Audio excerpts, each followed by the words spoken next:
Welcome to Not Milk Never Milk. Subscribe if you're lactose intolerant. In this video, I will show how to replace Subaru Forester battery. Full guide. Disconnect the negative terminal first, then remove the battery cover and any retaining brackets before lifting the battery out. Use a battery carrier or 2 people for heavy batteries and keep metal tools clear of terminals. Inspect cables and terminals for corrosion, clean with a wire brush if needed, and replace the battery with a matching 12V unit of equal or greater cold cranking amps. Remove the negative terminal first to avoid sparks, then the positive terminal and any hold-down brackets. Clean terminal clamps and cable ends with a wire brush mixed with baking soda paste to neutralize acid. Inspect ground strap and battery tray for corrosion and replace any damaged parts before installing the new battery.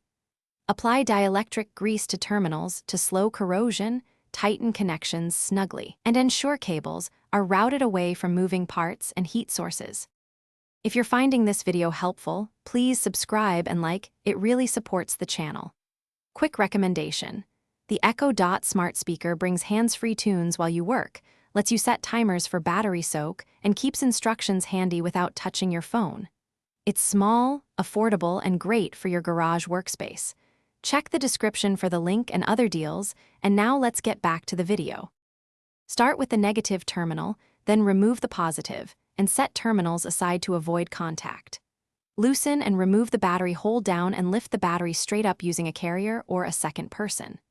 Position the new battery, secure the hold down evenly, reconnect the positive terminal first, then the negative, and tighten to a firm feel.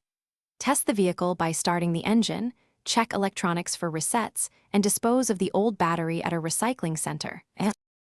Thanks for watching. If this was helpful, leave a like and consider subscribing. See you next time.